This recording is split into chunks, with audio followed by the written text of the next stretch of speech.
ನಾನು ನಿನ್ನೆ ಮೊದಲಿಗೆ ಹಕ್ಕಿಪಿಕ್ಕಿ ಶ್ರೀನಿವಾಸಪುರ ರಾಯಲ್ಪೋಡು ಹಕ್ಕಿಪಿಕ್ಕಿ ಕಾಲೋನಿಗೆ ನಾನು ಹೋಗಿದ್ದೆ. ಹಕ್ಕಿಪಿಕ್ಕಿ ಕಾಲೋನಿಗೆ ನಾನು ಹೋದಾಗ ಆ್ಯಕ್ಚುಲಿ ನನ್ನ TP ಬಂದಿರುತ್ತೆ. ಎಲ್ಲ ಅಧಿಕಾರಿಗಳು ಕನ್ಸರ್ನ್ಡ್ ಅಧಿಕಾರಿಗಳು ಬರಬೇಕಾಗುತ್ತೆ. ನಾನೊಂದು ಆ ಹಳ್ಳಿಗೆ ಹೋದಾಗ ಅಲ್ಲಿ PDO ಇಂದ EO ಇಂದ ತಹಶೀಲ್ದಾರಿಂದ ನಮ್ಮ ವುಮೆನ್ ಆ್ಯಂಡ್ ಚೈಲ್ಡ್ DD ಅವರಿಂದ CDPO ಇಂದ ಮತ್ತು ನಮ್ಮ ಸಮಾಜ ಕಲ್ಯಾಣ ಇಲಾಖೆಯ JD ಇಂದ ಪ್ರತಿಯೊಬ್ಬರೂ ಸಹ ಅಲ್ಲಿ ಬರಬೇಕು.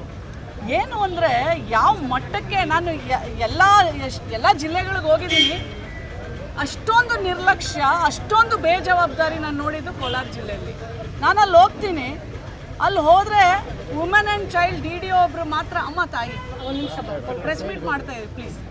ವುಮೆನ್ ಆ್ಯಂಡ್ ಚೈಲ್ಡ್ DD ಒಬ್ಬರು ಬಿಟ್ಟರೆ, ಮಹಿಳಾ ಮತ್ತು ಮಕ್ಕಳ ಕಲ್ಯಾಣ ಇಲಾಖೆ DD ಒಬ್ಬರು ಬಿಟ್ಟರೆ ಇನ್ನು ಯಾವ ಅಧಿಕಾರಿಗಳು ಇರಲ್ಲ. ನಾನು DC ಅವ್ರಿಗೆ ಫೋನ್ ಮಾಡ್ತೀನಿ. ಯಾಕಂದರೆ CEO ಇಲ್ಲದೆ ಇರೋದ್ರಿಂದ DC ಅವರೇ CEO ಥರ ಎಲ್ಲ ನೋಡ್ಕೋಬೇಕಾಗತ್ತೆ. ಮೇಡಮ್ ಹೌದಾ, ನೆನ್ನೆನೇ ಎಲ್ಲರಿಗೂ ಪ್ರತಿಯೊಬ್ಬರಿಗೂ ಮೇಲ್ ಹಾಕಿ ಫೋನ್ ಮಾಡಿ ಹೇಳೋದ ಮೇಲೂ ಒಬ್ಬರು ವುಮೆನ್ ಕಮಿಷನ್ ಚೇರ್ಪರ್ಸನ್ ಬರ್ತಾರೆ ಅಂದಾಗ ನೀವು ಅಲ್ಲಿಗೆ ಬರಲೇ ಇಲ್ಲ ಅಂದರೆ ನೀವು ನಾರ್ಮಲ್ಲಾಗಿ ನೀವು ಎಷ್ಟು ಮಟ್ಟಿಗೆ ಹೋಗಿ ಕೆಲಸ ಮಾಡ್ತೀರಾ ಅಂತ ಹೇಳಿ ಅಕ್ಕಿಪಿಕ್ಕಿ ಆ ಹಳ್ಳಿ ಹೋದಾಗ ನಿಮಗೆ ಅರಿವಾಗುತ್ತೆ. ನೀವೆಲ್ಲ ಬರಬೇಕಿತ್ತು. ಆ್ಯಕ್ಚುಲಿ ನೀವೆಲ್ಲ ಬಂದಾಗ ಮಾತ್ರ ಮಾಧ್ಯಮದವರು ಭಾಳ ಮುಖ್ಯ. ಅದು ಕೋಲಾರನಲ್ಲಿ ಹೋರಾಟದ ಮೇಲೆ ಹೋರಾಟ ಮಾಡ್ತೀರಾ ನೀವು. ಎಲ್ಲದಕ್ಕಿಂತ ಜಾಸ್ತಿ ಹೋರಾಟ ಕೋಲಾರದವ್ರನ್ನ ನಾನು ನೋಡಿರೋದು. ನೀವು ಎಲ್ಲಿವರೆಗೂ ನೀವು ಮಾಧ್ಯಮದವರು ಇಂಥದಕ್ಕೆ ಸಾಥ್ ಕೊಡ್ತೀರಾ ಅಲ್ಲಿವರೆಗೂ ಬದಲಾವಣೆ ತರಲಿಕ್ಕೆ ಭಾಳ ಮುಖ್ಯವಾಗಿ ಬೇಕಾಗತ್ತೆ. ಅಲ್ಲಿ ಹೋದಾಗ ಅಲ್ಲಿ 6 ತಿಂಗಳು ಬಸ್ರಿ ಒಬ್ಳು ನನಗೆ ಬಂದು ಹೇಳ್ತಾಳೆ, ಅಕ್ಕಿಪಿಕ್ಕಿ ಜನಾಂಗದ ಹೆಣ್ಮಗಳು ಹೇಳ್ತಾಳೆ, ಏನಂದರೆ ಮೇಡಮ್ ನಾನು ಇವತ್ತಿಲ್ಲಿದ್ದೀನಿ, ಅಲ್ಲಿ ಅಂಗನವಾಡಿಯಲ್ಲಿ ಗರ್ಭಿಣಿಯರಿಗೆ ಊಟ ಕೊಡಬೇಕು, ಹೌದಲ್ವಾ, ಊಟ ಕೊಡಬೇಕು, ಮೊಟ್ಟೆ ಕೊಡಬೇಕು, ಬಾಳೆಹಣ್ಣು ಕೊಡಬೇಕು. ಅವಳು ಹೇಳ್ತಾಳೆ, ನಾನು 6 ತಿಂಗಳಿದ್ದೀನಿ, ನನಗೆ ಒಂದು ಮೊಟ್ಟೆ ಕೊಟ್ಟಿಲ್ಲ, ಇಲ್ಲಿವರೆಗೂ ಒಂದು ಬಾಳೆಹಣ್ಣು ಕೊಟ್ಟಿಲ್ಲ, ಊಟನೂ ಇಲ್ಲ. ಅಕ್ಕಿಪಿಕ್ಕಿ ಜನಾಂಗ ಹೆಂಗಂದರೆ ಊರ ಮೇಲೆ ಬಾಟ್ಲುಗಳು, ಪೇಪರ್ಗಳು ಇವೆಲ್ಲ ಆಯಕ್ಕೆ ಹೋಗ್ತಾರೆ. ಈ ತೊಗಲ್ಬೊಂಬೆ ಆಡಿಸೋದು, ಏನೇನೋ ಎಣಿಯೋದು, ಅದನ್ನು ಮಾರೋದು.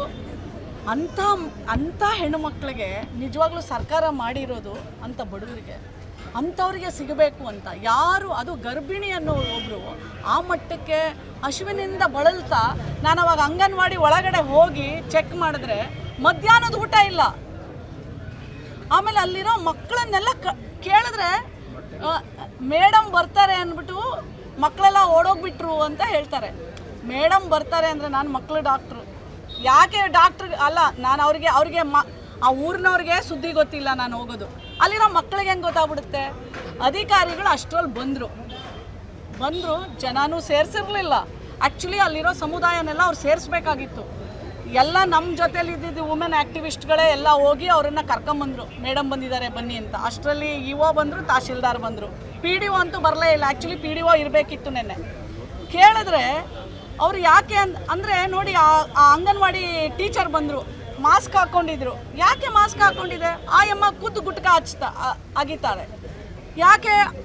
ಆಮೇಲೆ ಒಳಗೆ ಹೋಗಿ ನೋಡಿದ್ರೆ ಮಕ್ಕಳಿಲ್ಲ, ಎಲ್ಲರೂ ಕಳಿಸ್ಬಿಟ್ಟಿದ್ದಾರೆ, ಅಡುಗೆ ಇಲ್ಲ, ಊಟ ಇಲ್ಲ, ಒಂದು ಮೊಟ್ಟೆನೂ ಇಲ್ಲ. ಅಂದರೆ ಮೊಟ್ಟೆ ಏನಾಗ್ತಾ ಇದೆ, ರೇಷನ್ ಏನಾಗ್ತಾ ಇದೆ, ಇದು ಇವ್ರದ್ದಾಯ್ತು, ಗರ್ಭಿಣಿಯರ್ದಾಯ್ತು, ಅಲ್ಲಿನ ಮಕ್ಕಳು. ಅಷ್ಟು ಜನ ಮಹಿಳೆಯರು ಬಂದವರಲ್ಲಿ ಒಂದು 40 ಜನ ಮಹಿಳೆಯರಿದ್ದರು. 5 ಜನ ಅಂಗವಿಕಲ ಮಕ್ಕಳನ್ನು ನಾನು ಅಲ್ಲೇ ನೋಡಿದ್ದೀನಿ.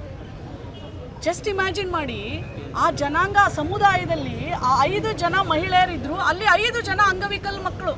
ಕಾಲಿಲ್ಲ, ಕೈ ಇಲ್ಲ, ಮಾತಿಲ್ಲ, ಸ್ವಾಧೀನ ಇಲ್ಲ. ಎಲ್ಲಿದ್ದಾರೆ ಅಧಿಕಾರಿಗಳು? ಏನು ಕೆಲಸ ಮಾಡಿದ್ದಾರೆ?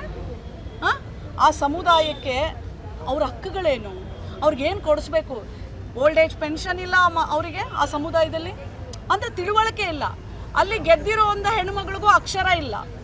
ಆಯಿತಾ, ಒಂದು ಫ್ಯಾಂಟ ತೊಗೊಂಡು ಬಂತು ತಾಯಿ. ನಾ ಹೇಳಿದೆ ಫಸ್ಟ್ ಅಕ್ಷರ ಕಲಿತಂಗಿ, ನಿನಗೆ ವೋಟ್ ಹಾಕಿ ಆಯ್ಕೆ ಮಾಡಿದ್ದಾರೆ.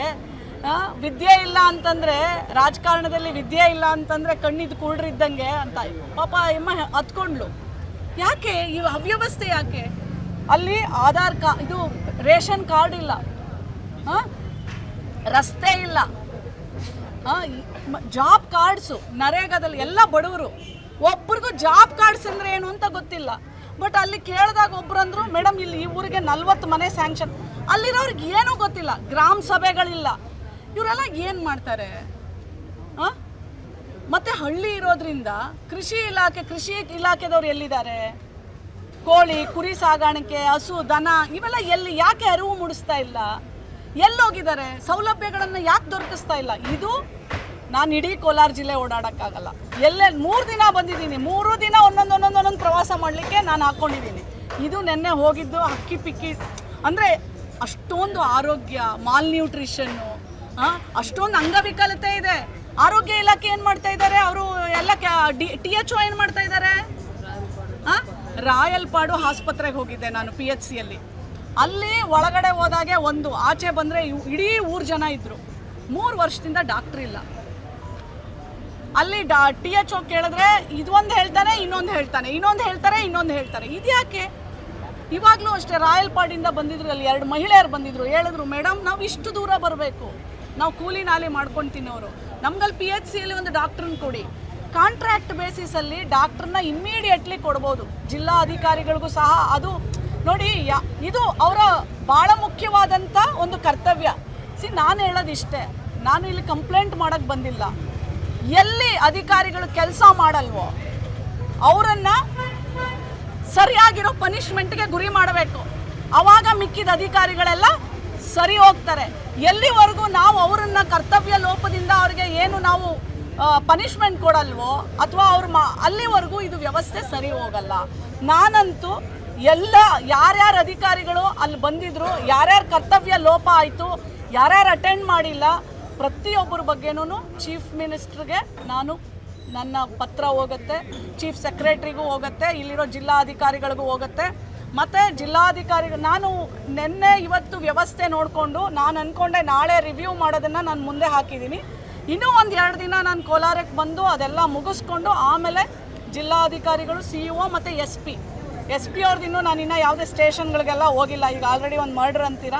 ನಾನು ಇಲ್ಲಿ ಜಿಲ್ಲೆಯಲ್ಲಿ ಆಗುವಂಥ ಅತ್ಯಾಚಾರ ಇರ್ಬೋದು, ಡೌರಿ ಡೆತ್ ಇರ್ಬೋದು, ಮತ್ತು ಮಿಸ್ಸಿಂಗ್ ಕೇಸ್ಗಳು, ಕಳ್ಳ ಸಾಗಾಣಿಕೆ ಇರ್ಬೋದು, ಮತ್ತು ಯಾವ್ಯಾವ ಥರ ಇವರು ಪೊಲೀಸ್ ಸ್ಟೇಷನ್ನ ಸೆನ್ಸಿಟೈಸ್ ಮಾಡಿದ್ದಾರೆ. ಎಲ್ಲ ಮಹಿಳೆಯರು ಆಯೋಗಕ್ಕೆ ಫೋನ್ ಮಾಡೋದು ಲೋಕಲ್ ಪೊಲೀಸ್ ಸ್ಟೇಷನಲ್ಲಿ ಸ್ಪಂದನೆ ಇಲ್ಲದೆ ಇದ್ದಾಗ. ಇದನ್ನೆಲ್ಲ ಸಹ ನಾನು ಮುಂದಿನ ದಿನಗಳಲ್ಲಿ ರಿವ್ಯೂ ತಗೊಂಡು ಆ ವರದಿಯನ್ನು ಮುಖ್ಯಮಂತ್ರಿಗಳಿಗೆ ಸಲ್ಲಿಸ್ತೇನೆ. SNR ಅಲ್ಲಿ ನೋಡಿ, ನಾನು ಪೇಷಂಟ್ಸ್ಗಳ ಹತ್ರ ಮಾತಾಡಿರೋದು, ಪೇಷಂಟ್ಗಳು ಡಾಕ್ಟ್ರುಗಳ ಬಗ್ಗೆ ಯಾರು ಒಬ್ಬರೂ ಡಾಕ್ಟ್ರು ಇಲ್ಲಿ ಸರಿ ಇಲ್ಲ ಅಂತ ಮಾತ್ರ ಯಾರೂ ಹೇಳಿಲ್ಲ. ಇಲ್ಲಿ ವ್ಯವಸ್ಥೆ ಡಾಕ್ಟ್ರುಗಳೇ ನಮಗೆ ಕೇಳಿದ್ದೇನೆಂದರೆ, ಮೇಡಮ್ 500 ಬೆಡ್ ಆಸ್ಪತ್ರೆ ಇದು, ಇವತ್ತು 1000 ಜನ ಬರ್ತಾರೆ. ಅದೇ ಆಸ್ಪತ್ರೆ ಅಷ್ಟೇ ಡಾಕ್ಟ್ರುಗಳಲ್ಲೂ ಕೆಲವೊಂದು ಡಾಕ್ಟ್ರುಗಳು ಇಲ್ಲ. ನಾವು ನಿಮಗೆ ಮನವಿ ಮಾಡ್ತೀವಿ, ನಮಗೆ ಕೊಡಿಸಿ. ಎರಡನೇದು, ಇಲ್ಲಿ ನಾನು ನೋಡಿದ್ದು ಹೌದು ಹೈಜೀನ್ ಇಲ್ಲ, ಮತ್ತು ನೀರಿದೆ ಅಲ್ಲ, ನೀರಿನ ವ್ಯವಸ್ಥೆ, ಕುಡಿಯೋ ನೀರಿನ ವ್ಯವಸ್ಥೆ ಸರಿ ಇಲ್ಲ. ಯಾಕೆಂದರೆ ನೀವು ಏನು ಬೇಕಾದರೂ ನೀವು ಕ್ಷಮೆ ಇರುತ್ತೆ, ಬಟ್ ಈ ಹಾಸ್ಪಿಟ್ಲಲ್ಲಿ ನೆಗ್ಲಿಜೆನ್ಸ್ ಇರಬಾರ್ದು. ಮತ್ತು ನಾನು ಇನ್ನೊಂದು ಏನು ಹೇಳಿದೆ, ಪಾವಗಡದಲ್ಲಿ ಒಂದಿನ OT ಒಳಗಡೆ 4 ಜನ ಆಪ್ರೇಷನ್ ಆಗಿದ್ದು 4 ಮಹಿಳೆಯರು ಸಾಯ್ತಾರೆ. ಸೊ ನಾನು ತುಂಬ ಪರ್ಟಿಕ್ಯುಲರು OTಯಲ್ಲಿ ಮತ್ತು ಲೇಬರ್ ವಾರ್ಡಲ್ಲಿ ಸ್ಟೆರ್ಲೈಸೇಷನ್ ಎಷ್ಟು ಮಟ್ಟಿಗೆ ಮಾಡ್ತಾರೆ, ಯಾವ ಥರ ಮಾಡ್ತಾರೆ, ಇನ್ಸ್ಟ್ರೂಮೆಂಟ್ಸ್ನ ಹೆಂಗೆ ಸ್ಟೆರ್ಲೈಸ್ ಮಾಡ್ತಾರೆ, ಅದನ್ನೆಲ್ಲ ಭಾಳ ಚೆಕ್ ಮಾಡ್ತೀನಿ. ಬಟ್ ಇಲ್ಲೆಲ್ಲ ಕರೆಕ್ಟಾಗಿ ಮಾಡ್ತಾ ಇದ್ದಾರೆ, ಅದನ್ನೆಲ್ಲ ಇದಿಲ್ಲ. ಮತ್ತೇನಂದರೆ ಇಲ್ಲಿ ಬಾತ್ರೂಮ್ಗಳು ಕಡಿಮೆ. ಅಲ್ಲಿ ಒಂದು ಗಂಡಸರು ಶೌಚಾಲಯ ಕ್ಲೋಸ್ ಮಾಡಿಬಿಟ್ಟಿದ್ರು. ಯಾಕೆ ಅಂತ ಕೇಳಿದೆ. ಅವಾಗಂದರು ಮೇಡಮ್ ನಮಗೆ ಸೆಕ್ಯೂರಿಟಿ ಇಲ್ಲ ಇಲ್ಲಿ. ತುಂಬ ಒಂದು ಪೇಷಂಟ್ಗೆ 4 ಜನ ಬರ್ತಾರೆ ಅಟೆಂಡ್ರುಗಳು. ರಾತ್ರಿ ಎಲ್ಲ ಗಂಡಸರು ಇರ್ತಾರೆ, ಕುಡಿದು ಬಂದಿರೋರು ಇರ್ತಾರೆ. ಆದರೆ ಎದುರುಗಡೆನೇ ಹೆಣ್ಮಕ್ಳು ಶೌಚಾಲಯ, ಗಂಡಸು ಹೆಣ್ಸು. ನಾನು ಹೊರಗಡೆ ಹೇಳಿಲ್ಲ ಮೇಡಮ್, ಆ ಒಂದು ನಿಟ್ಟಿನಲ್ಲಿ ನಾನು ಇದನ್ನು ಬಂದ್ ಮಾಡಿದ್ದೀನಿ. ಬಟ್ ಹೆಣ್ಮಕ್ಳು ಶೌಚಾಲಯ ಓಪನ್ ಇದೆ. ನಮಗೆ ಜಾಸ್ತಿ ಸೆಕ್ಯೂರಿಟಿ ಗಾರ್ಡ್ಸ್ನ ಕೊಡಿಸಿ, ನಮಗೆ ಕೊರತೆ ಇದೆ. ಏನಾದ್ರು ಹೆಚ್ಚು ಕಡಿಮೆ ಆದರೆ ನಾವು ಡಾಕ್ಟ್ರುಗಳು ರೆಸ್ಪಾನ್ಸಿಬಲ್ ಮಾಡಲಿಕ್ಕೆ ಆಗೋದಿಲ್ಲ ಅಂತ ಹೇಳಿದ್ದಾರೆ. ಅದನ್ನು ಸಹ ನಾನು DHO ಮತ್ತು ಜಿಲ್ಲಾಧಿಕಾರಿಗಳ ಗಮನಕ್ಕೆ ತಂದು ಇಮಿಡಿಯೇಟ್ಲಿ ಮಾಡುವಂಥ ಕೆಲಸವನ್ನು ಮಾಡಿಸ್ತೇನೆ.